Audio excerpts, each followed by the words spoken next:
I can still smell it even now. That rich, buttery scent that escapes the oven before the timer rings.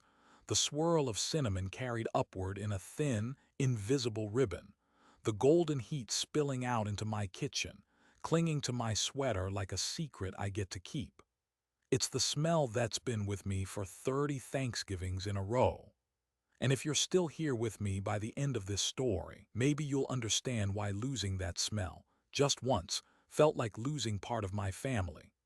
By the way, if you've ever had a dish that takes you home just by smelling it, I think you'll want to hear all 12 chapters of this. So hit like and subscribe. This one's about family, food, and the things we don't realize we're holding onto until someone asks us to let go. For as long as I can remember, Thanksgiving has been my morning, not the holiday itself, just the morning. It's the one day of the year when I wake before the sun without an alarm. I pad into the kitchen in thick socks, rub the sleep from my eyes, and start my prep list. The knife comes first, always the knife. Its handle is worn smooth from decades of use, the edge kept sharp out of respect for the work it does. Then the cutting board, a heavy slab of maple my mother gave me the year I moved to the States. I set it down like an altar. The air is cold at first. I feel it on my cheeks when I open the fridge for the butter, on my hands when I wash the vegetables. But once the stove clicks on, the kitchen changes. It grows warm, and so do I. By the time the turkey is in the oven, the room is alive with sound. The hiss of oil, the soft scrape of a spoon through mashed sweet potatoes, the faint pop of a cranberry bursting in its sugar bath. If you've never woken up to cook for people you love, let me tell you, it's one of the quietest joys there is. There's no audience, no applause, no guarantee anyone will even notice. But you know you're setting the table for something bigger than food. You're setting the table for connection. Back in Puerto Rico, men didn't spend their mornings this way. The men I grew up with went out on boats or into the fields. Cooking was women's work, and a man in the kitchen was usually just passing through on his way out the door. But I learned early that the fastest way to make someone pause, really pause, was to feed them. A plate of arroz con gandules, a slow-roasted pork shoulder, a slice of pie so fragrant you closed your eyes after the first bite. Food could stop time for a moment, and I liked that. When I came to the United States in my 20s, I brought one suitcase of clothes, a box of spices wrapped in newspaper, and 3 little notebooks of my mother's recipes. My English was clumsy. My hands were better at folding dough than filling out forms. But I had this idea: if I cooked well enough, maybe people wouldn't just accept me, maybe they'd welcome me. It sounds naive now, but it worked. I met Maria, my wife, because of something I cooked. I was working in a small diner, experimenting with flan caramel on my lunch break. She came in to drop off menus for a printer she worked for, stopped at the counter and said, "Something smells like home, but I don't know why." I told her it was the caramel. She told me she'd never had flan before, so I gave her a slice, and though she swears it's not true, I believe she fell for me halfway through that first bite. Our first Thanksgiving together, I didn't know any better than to make it my way. I roasted the turkey with sofrito and garlic under the skin, stuffed it with rice and black beans. I made cranberry sauce but cut the sugar with lime juice. And for dessert, always for dessert, I baked my pumpkin pie with extra cinnamon and a dash of nutmeg, just the way my mother had. Maria's family, Midwestern, fair-skinned, used to turkey and gravy by the book, looked at the table like they weren't sure where to start. But once they did, the plates came back empty. Her father even asked for seconds on the beans. I knew then that I'd done something important. I'd brought my own tradition into theirs, and it fit. From then on, it became my job, my joy, to make Thanksgiving dinner. Even after Maria's parents passed, even after our son went to college, even after the guest list got smaller some years and bigger others, I was always the one at the stove. The tradition had its rhythm. I cooked, we ate, and when dessert came out, my son would lean back in his chair, pat his stomach, and say, "Dad, nobody makes pie like you." I carried those words around like a metal pin to my chest. It's funny how something so small can change so much. My son got married a few years back, and I was happy for him. I still am. My daughter-in-law is smart, capable, and she loves him fiercely. She's also different, more modern. She reads food blogs, experiments with fusion dishes, and talks about things like presentation and healthy substitutions. None of it's wrong. It's just not me. I still believe Thanksgiving needs the weight of tradition. It needs the butter, the cinnamon, the roasted skin of a turkey that's been basted every 30 minutes. It needs a pie that's too sweet for breakfast but perfect for late-night leftovers. The year everything shifted, it started with a single conversation at the table. But that's not for today. Today is just about this. This kitchen, this warmth, this man in his socks and sweater, holding a wooden spoon like it's the most important tool in the world. Can you see it? The yellow glow from the light fixture bouncing off the jars of spice along the shelf, the clock ticking steady on the wall, the steam curling up from the pot on the stove, and me, flour on my hands, gray in my hair, eyes bright like they were when I was 20. If you've ever had someone cook for you with love, real love, you know what I'm talking about. So stick around. Because this isn't just about cooking. It's about the year I learned that sometimes the thing they're asking you to change is the very thing holding the family together. And when you hear what happened, you might just think twice before calling anything old-fashioned. Some people measure time in birthdays, others in the gray hairs that sneak in at their temples. I measure mine in spices. The jar of cumin on my shelf. I bought it the first year Maria and I moved into this house. The paprika tin, its red label faded to a warm pink, was from a grocery in Chicago we visited on our 10th anniversary. And the cinnamon, always cinnamon, comes from the same little Latin market on the south side where the owner still calls me Mijo like I'm 22. If you lined up my spices in the order I bought them, you could tell the story of my life without hearing a single word. When I was a boy in Puerto Rico, my mother's kitchen was smaller than my current pantry. The walls were the color of the sea at dusk, a shade she insisted on mixing herself. The stove was old and temperamental. Some mornings it would only light after 3 tries as if it needed convincing. But once it was on, the magic began. My mother never measured. She never opened a cookbook. She cooked with her hands and her heart. She could tell how much salt a dish needed just by the way it smelled, could tell when the rice was done by the sound of the bubbling water. I would sit at the table, swinging my legs, watching her work. The air was thick with garlic, onions, and something I didn't recognize until years later, love simmering slow. Back then, I didn't understand the weight of tradition. I just knew that whatever came out of those pots tasted like home. When we moved to the U.S., everything was bigger. The houses, the roads, the grocery stores, but the kitchens, they felt emptier.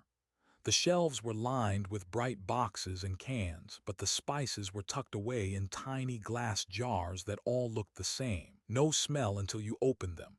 No history in the labels. I started bringing my own. I'd pack oregano, annatto seeds, cinnamon sticks in my luggage every time I visited family back home. Over time, my little apartment kitchen filled up with jars that reminded me where I came from. Maria noticed first. "You know you have 5 jars of cinnamon, right?" She teased one day. "I know," I told her. "Each one's different. This one's for coffee. This one's for pie. And this one," I tapped the jar closest to me, "this one's for Thanksgiving." She laughed, but she never stopped me from adding to the collection. Thanksgiving became the one day of the year where every jar came down from the shelf. I'd start with the sofrito, green peppers, onions, cilantro, garlic, and tomatoes, chopped fine and sautéed until the whole house smelled like the start of something worth waiting for. Then I'd rub the turkey with adobo, tuck slices of garlic under the skin, and let it rest while I made the stuffing, rice, black beans, and chorizo. The cranberry sauce was the only thing I let America teach me, but even that I couldn't leave alone. I added lime juice, sometimes a bit of orange zest to wake it up. And then there was the pie. My pie. Pumpkin puree, eggs, cream, sugar, and that jar of cinnamon I kept for just this occasion. I'd whisk it all together while the kitchen windows fogged over, pour it into a flaky crust, and bake it until the top cracked ever so slightly. The smell was my signal. Not the timer, not the color, just the smell. That's when I knew it was done. It's hard to explain to someone who didn't grow up this way why it matters. It's not about the recipe. It's about the fact that my mother made her sofrito the same way her mother did. That the cinnamon I use now tastes like the one she used when I was 5. That when I bite into my pie, I'm not just eating dessert. I'm eating history. Every bite is a bridge. A way to bring the past to the table so the people I love can sit down with it, even if they don't know they're doing it. That's what tradition is. It's the invisible guest at every family dinner. When my son was young, he didn't know any of this. He just knew that the kitchen was warm and the food was good. He'd run in and steal bits of pie crust when he thought I wasn't looking, or dip a finger into the cranberry sauce cooling on the counter. I let him, because one day I thought he'll understand. He'll stand in his own kitchen, holding a jar of cinnamon, and he'll think of me. That was always the hope, that the flavors I gave him would outlast me. But tradition is fragile. It can be carried forward or it can be set down and forgotten. Sometimes it changes without us noticing, one substitution at a time, until the thing we loved is no longer there. I didn't know it then, but the year my son got married, my jars were about to start gathering dust. The bridge I'd been building all those years was about to crack. It wouldn't happen all at once. Just a comment here, a suggestion there. And then one day someone would say the words that would stop me cold. Dad, your food, it's not modern enough. But that's still ahead. For now I'm here in my kitchen, my shelves lined with stories, my hands remembering exactly how much cinnamon the pie needs. And if you stay with me, I'll tell you how something as small as a spice jar can hold a family together, or watch it fall apart. The first time I met her, she was holding my son's hand in a way that told me she believed in him, really believed. That counted for a lot with me. Her name was Claire. She had that kind of brightness that fills a room before she even says a word. Blonde hair neat as a magazine cover, a smile that seemed to arrive before she did, and eyes, sharp blue, quick to notice everything. I remember Maria leaning close to me that day, whispering, "She's beautiful, isn't she?" I nodded, she was, but beauty doesn't tell you much about how someone will fit into your family. For that, you have to watch the little things. Claire met me with both hands wrapped around mine. "I've heard so much about you," she said. I smiled. "All lies, I hope." She laughed, polite and quick, and then glanced toward the kitchen. "You really love to cook, don't you?" I told her yes. Told her it was my way of making sure people never left my house hungry. She said, "That's sweet," in the tone people use when they see a vintage record player or a rotary phone, something charming but not quite practical anymore. It wasn't a bad comment, just a little light, a little distant. Our early encounters were easy enough. She'd compliment my meals, always with a note of surprise, as if she hadn't expected to like them. She'd take small portions, careful bites. Once, during a Sunday dinner, she pushed the mashed sweet potatoes to the side and said, "I'm trying to cut down on carbs." I didn't take it personally. Everyone has their way of eating, but little things add up. She asked once if I'd ever tried cooking with coconut sugar instead of cane sugar. Another time, she suggested I roast the turkey without stuffing so it would be lighter. These weren't demands, just ideas tossed out like casual conversation. Still, each one landed somewhere deep in me, that place where tradition lives. Maria told me I was being sensitive. "She's just trying to connect," she said. Maybe she was right. Claire grew up in a different world. Her family's Thanksgiving was an elegant affair, white tablecloths, fine china, and a turkey roasted with rosemary and thyme. Side dishes plated like artwork. Dessert served in delicate slices, the kind you finish in 3 bites. There's nothing wrong with that. But in my world, Thanksgiving was abundance. Yeah. Food spilling over the edges of serving bowls. Plates so full you had to balance them with both hands. Leftovers enough to feed the house for a week. It's not just a style, it's a statement. It says, "You are welcome here and there is more than enough for you." One evening, not long after their engagement, they invited us over for dinner. Claire cooked. The table was beautiful, candles, linen napkins, wine glasses already poured. She served salmon with lemon dill sauce, roasted asparagus and quinoa salad. It was good. Light, clean. After dinner, she asked, "So what's your secret for the pumpkin pie?" I started to tell her about the cinnamon jar, the nutmeg, the slow bake until the top just cracks, but she interrupted halfway. "Have you ever tried pumpkin cheesecake instead? It's so much trendier right now." I laughed politely, but inside something shifted. It was the first time I realized that the food I thought of as timeless, she thought of as replaceable. The thing is, I didn't dislike her. She was kind to my son. She remembered my birthday. She asked questions about Puerto Rico.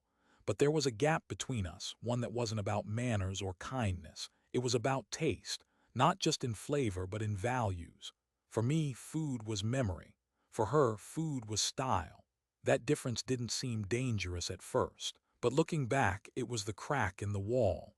And like most cracks, it started small, almost invisible, until the day something heavy leaned on it. That day would come, and when it did, it would begin with the thing I loved most, my kitchen. It started like every other year, a phone call from my son in early November. "Dad," he said, "we were thinking maybe we could get together this weekend to talk about Thanksgiving plans." I smiled into the receiver. I've been waiting for that call. This was my time, my Super Bowl, my Oscars. Every year around this time, I'd pull out my notebooks, take stock of my spice jars, and start writing the shopping list. My hands already itched to knead dough and rub seasonings into a turkey. So when Saturday came, Maria and I drove over to their house, the one with the white shutters and the front porch swing that no one ever actually used. Claire had set the table, not for dinner, but for coffee. Mugs, a plate of almond biscotti, a small vase of flowers. My son sat at the head of the table, Claire beside him, smiling politely.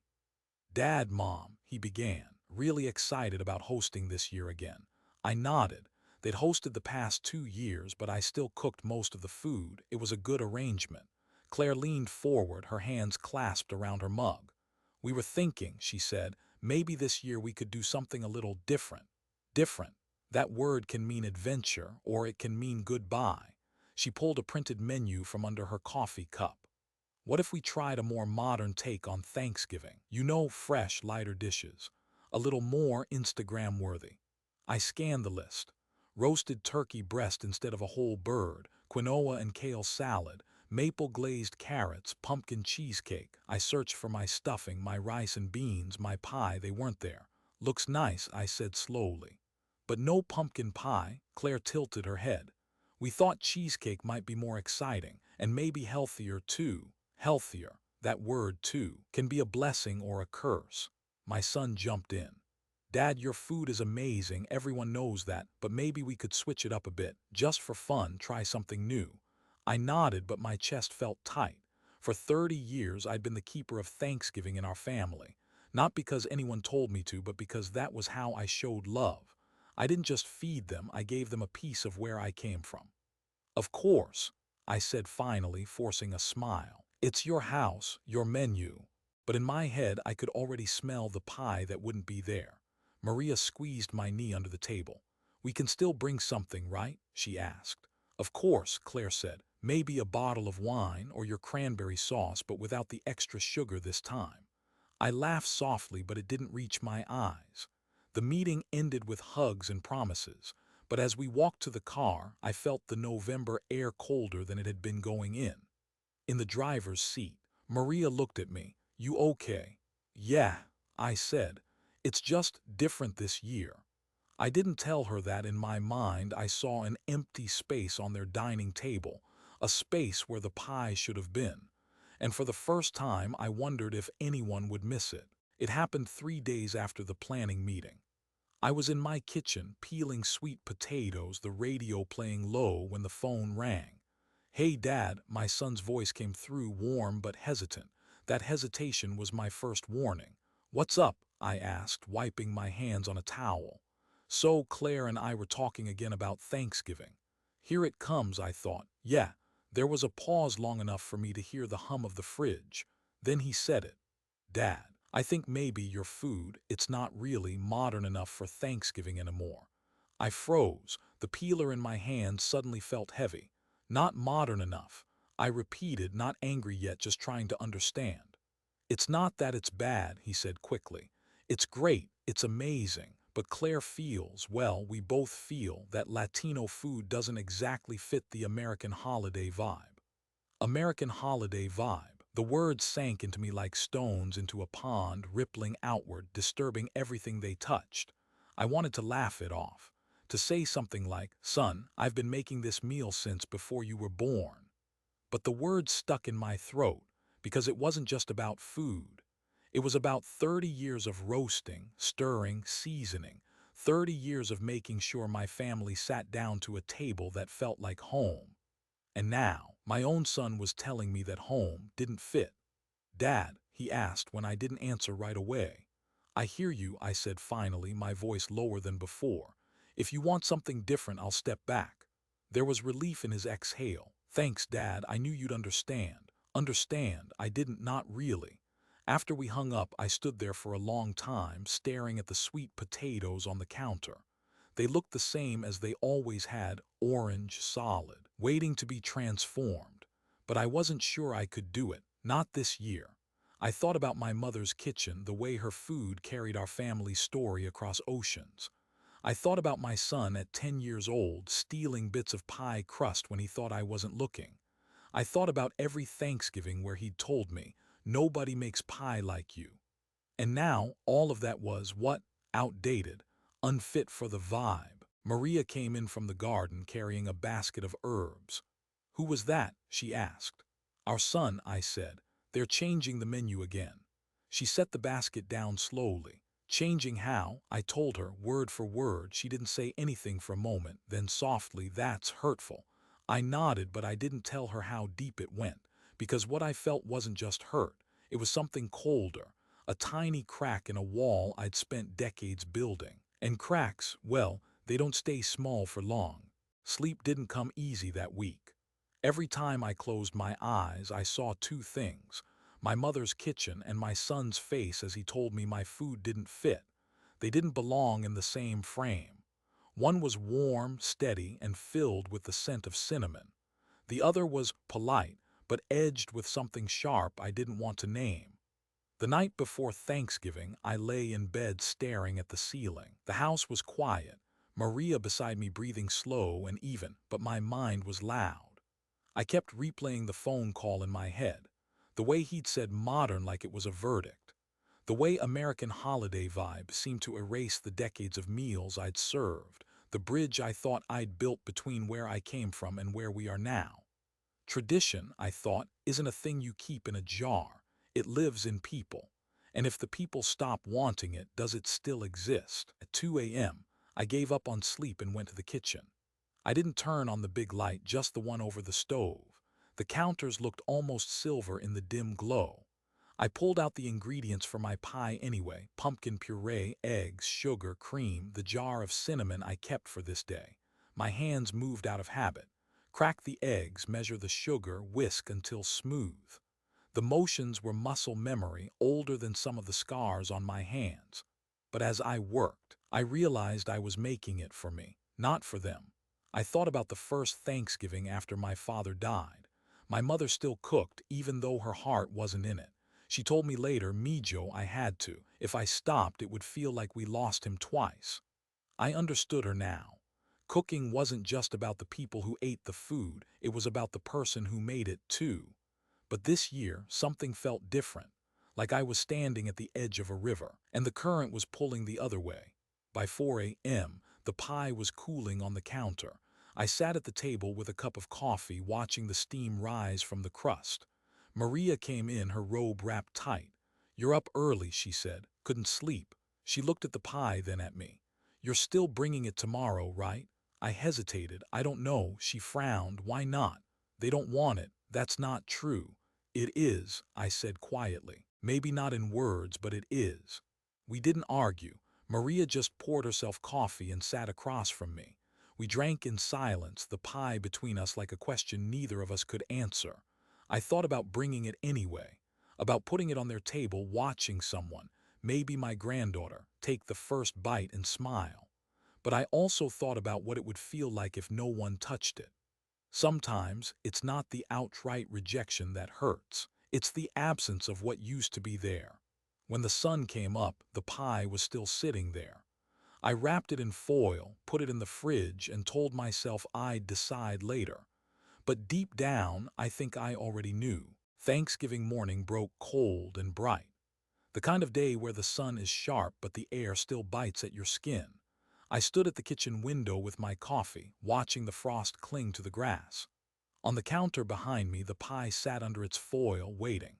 If pies could speak, I think this one would have asked, well, where are we going? Maria moved quietly around the kitchen, making her cranberry sauce.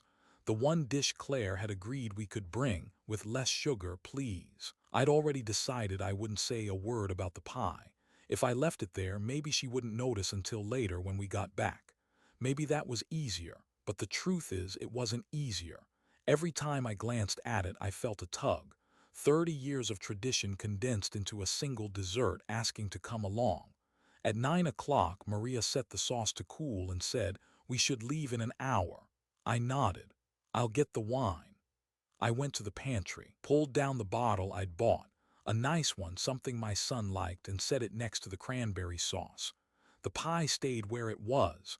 I told myself it was just 1 year, that it didn't mean anything. That skipping the pie wasn't the end of the world. But as I put on my coat, I realized it did mean something. It meant I was letting go, even if just a little, of the part of me that made Thanksgiving mine. Maria noticed. She stood by the door, her scarf looped twice around her neck. "You're really not bringing it?" "No," I said, tying my shoes.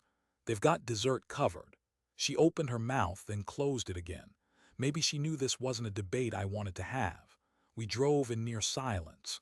The roads were clear, the trees bare except for the stubborn brown leaves that refused to fall. I thought about how they clung there, season after season, even when the wind told them to let go. When we pulled into my son's driveway, I took a deep breath. I could smell roasting turkey from the front steps, her rosemary and thyme, not my sofrito. It was a good smell, but it wasn't home. Inside, the table was set beautifully. Claire beamed, moving between the kitchen and dining room with a kind of grace I envied. My son hugged me, said, "Glad you're here, Dad," and took the wine from my hands. No one asked about the pie, and that somehow was the hardest part. From a distance, the table looked perfect. Every plate aligned, every fork polished to a shine. The napkins folded into little fans. Claire had placed tiny pumpkins at each setting, their orange skins bright against the white tablecloth. It was beautiful. But when I sat down, I noticed something my eyes couldn't ignore. The empty stretch in the center, the place where my pie dish usually sat cooling until dessert. Dinner began with polite conversation. The turkey came out, roasted breast, no stuffing. The meat was tender, the rosemary fragrant. The kale salad gleamed under a drizzle of vinaigrette. There was quinoa with roasted vegetables, maple-glazed carrots, and a cranberry sauce that was sweeter and less tangy than mine. Everyone ate. Everyone smiled, but the air felt thinner. I tried to join in, asked my granddaughter about school, complimented Claire on the turkey, told my son the wine paired nicely with the meal, but my eyes kept drifting to that space on the table. It was just linen now, patterned with shadows from the overhead light. Funny thing about absence, it's not a sound, not a sight. It's a weight, and I could feel it pressing down between us. About halfway through the meal, my granddaughter looked at me and said, "Grandpa, did you make pie this year?" Her voice was casual, like she was asking about the weather, but the table went still for a moment. I smiled gently. "I did." "Where is it?" she asked, fork paused halfway to her mouth. "At home," I said. "Thought I'd give it a rest this year." She frowned. "But it's not Thanksgiving without your pie." No one responded. My son cleared his throat, reached for the salad. Claire asked her about a school project. The conversation moved on, but the taste of her words stayed with me. By the time dessert came, the room had cooled. Claire brought out the pumpkin cheesecake on a glass stand. It was beautiful, no doubt smooth, topped with whipped cream rosettes and a sprinkle of nutmeg. Slices were passed around. Compliments were given, but I noticed more forks resting on plates than moving. The cheesecake was fine. It was sweet, but it wasn't ours. I took a bite. It was good in its way. But as I swallowed, I realized something. This wasn't about flavor. It was about belonging. My pie had been the punctuation mark at the end of our family's Thanksgiving sentence. Without it, the story didn't feel finished, and I wasn't the only one who noticed. My granddaughter pushed her plate away after 2 bites. Maria ate quietly, her eyes on me more than on her dessert. The rest of the evening passed politely. We talked about holiday plans, movies, the weather. But under it all, there was a silence, like everyone was aware of the thing we weren't talking about. When we finally left, my son hugged me at the door and said, "Thanks for coming, Dad. It meant a lot." I smiled. Of course. But as we walked to the car, I thought, it's not the same table anymore. The plates were still on the table, but the forks had stopped moving. The cheesecake sat in the center, 2/3 untouched, its perfect rosettes wilting under the warm light. No one said it outright, but the air had changed. It wasn't just full from the meal, it was heavy. My granddaughter, bless her honesty, was the first to break it. "Grandpa," she said, "this cheesecake is okay, but it doesn't smell like your pie." Her words hung there, light and sharp at the same time. I smiled faintly. "That's because this one's different." "I like yours better," she said simply before taking a sip of water. I glanced at my son. He was looking at his plate, his jaw tight. Claire reached over to squeeze his hand, but her eyes didn't meet mine. Conversation limped along after that. Someone mentioned the football game on TV. Someone else commented on the weather. But each topic fizzled out faster than it began. It wasn't anger in the room, it was something quieter, more fragile. The kind of quiet that makes you aware of every little sound, the tick of the dining room clock, the scrape of a chair leg, the clink of a spoon in a coffee cup. I caught Maria watching me. She didn't need to speak. 35 years together teaches you how to hear the things that aren't said.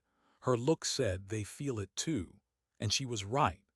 This wasn't just my absence, it belonged to everyone. When my son finally stood to start clearing plates, no one moved right away.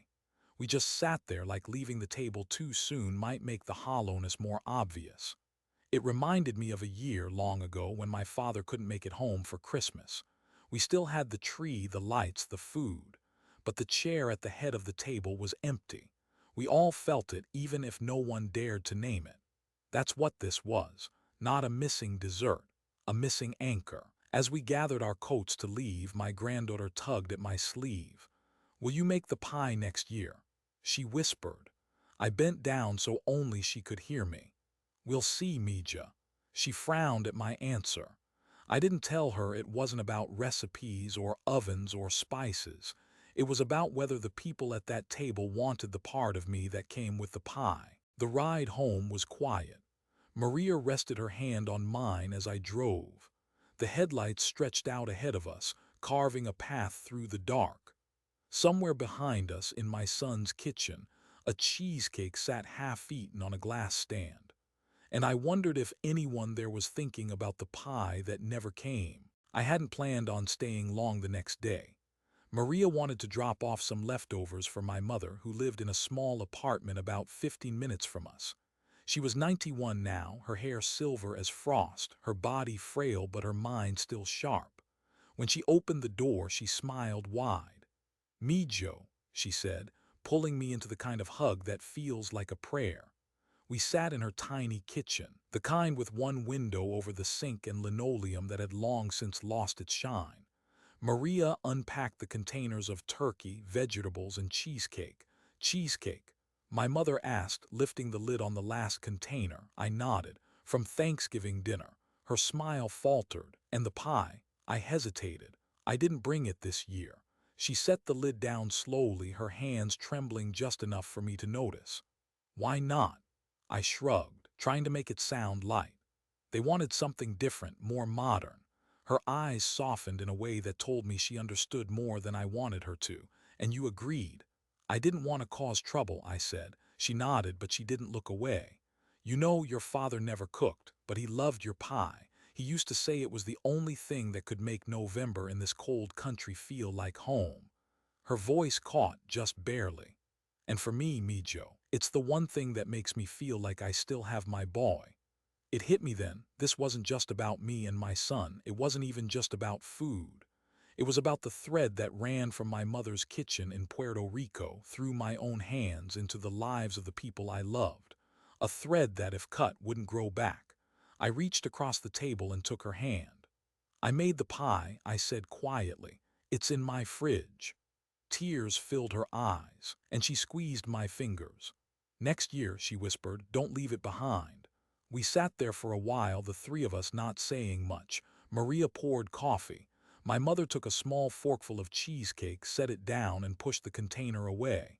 "It's fine," she said, "but it's not you." And that's when the tears came, hers first, then mine. They weren't loud or messy. Just quiet streams down the face, the kind you don't wipe away right away because they feel necessary. On the drive home, Maria didn't speak. She didn't have to. We both knew something had shifted. This wasn't just about a pie anymore. It was about whether or not I would let my place in this family's story shrink until it disappeared. The answer, I realized, wasn't in my son's kitchen. It was in mine. It was the Sunday after Thanksgiving when I heard the knock. Not a hurried knock, not the kind you give when you're in a rush. This one was slow, almost cautious. Maria peeked through the curtain. "It's him," she said. I opened the door and there was my son, hands in his jacket pockets, shoulders hunched against the wind. "Hey, Dad," he said. "Hey." He didn't ask to come in, he just waited, so I stepped aside and let him. We sat in the kitchen. The pie was still in the fridge, wrapped in foil, untouched since I baked it. I hadn't been able to bring myself to cut into it. It felt like a letter that had never been delivered. He noticed it right away. "Is that?" he started. "Yeah," I said. "It's the pie." For a moment, neither of us moved. Then he reached for it, peeled back the foil, and just stared. The smell of cinnamon and nutmeg filled the space between us. "Can I have a slice?" he asked. I didn't answer, just stood up and got 2 plates. I cut a generous piece for him, a smaller one for me. He took the first bite, closed his eyes. I saw his shoulders drop the way they used to when he was a boy and the first forkful hit just right. "This is," he began, then stopped. "It's exactly how I remember." We ate in silence for a while. Finally, he set his fork down and looked at me. "Dad, I think I made a mistake." I didn't rush to fill the silence. "Sometimes the truth needs room to stand on its own," he went on. "Thanksgiving felt off this year. I thought it was about trying new things, but," he shook his head, "it didn't feel like family without your food, without you in it." I wanted to tell him that I'd been there, that my body had sat in the chair, my hands had held the fork, but I knew what he meant. I hadn't been there, not the part of me that mattered most on that day. He took another bite, slower this time. "Claire meant well. I didn't think about what it would mean to take away the traditions you built. I'm sorry." The words landed soft but heavy. I didn't know if they could undo what had been done, but I knew they were real. "It's not just a pie, you know," I said quietly. "I know," he said. When the plates were empty, I poured us both coffee. We didn't talk about next year or menus or compromises. We just sat there, the smell of cinnamon between us, letting the moment settle. And for the first time since that phone call, I felt something like hope. It was too late to put my pie on this year's table. But maybe, just maybe, it wasn't too late to put myself back into the family's story. It's been a week since my son sat at this table, eating the pie that never made it to Thanksgiving. The foil is gone now, the pie dish washed and put back in the cupboard. But the smell of cinnamon lingers in the kitchen, as if it's not ready to leave yet. Maybe that's the thing about certain smells, they stay until the story is finished. I've thought a lot about what happened this year, about the phone call that planted the first crack, about the empty space in the middle of their table, about my granddaughter's voice saying, "It's not Thanksgiving without your pie." And I've thought about my mother's hand in mine, her voice breaking when she told me the pie was the one thing that still made her feel like she had her boy. Tradition is strange like that. You don't always know which parts of it are holding your family together until they're gone. When you cook for someone, it's not just about feeding them. You're giving them your time, your history, your care in a form they can taste. You're saying without words, "You belong here." That's what my pie was. It wasn't about pumpkin or cinnamon or crust. It was about saying, this is us. This is where we come from. This is how we love. When I left it in the fridge, I thought I was being respectful, letting the younger generation have their way. But respect, I learned, also means showing up with the best of yourself, even if you're not sure it's wanted. Next year, I'll bring the pie. Not because it's perfect, not because it's tradition, but because it's me. And families, for better or worse, are built on showing up as who we are. And if you're listening to this, whether you're a parent, a child, a grandparent, don't wait until someone's gone to realize what they brought to your table. If there's a pie in your life, whatever form it takes, make sure it has a place at the center. So thank you for sitting here with me, for letting me tell you about a pie that turned out to be more than dessert. May your home always have the smells you love, the people who make them, and the stories that keep you coming back. And from my kitchen to yours, thank you for watching, thank you for listening, and God bless you and your family with health, love, and a seat at the table.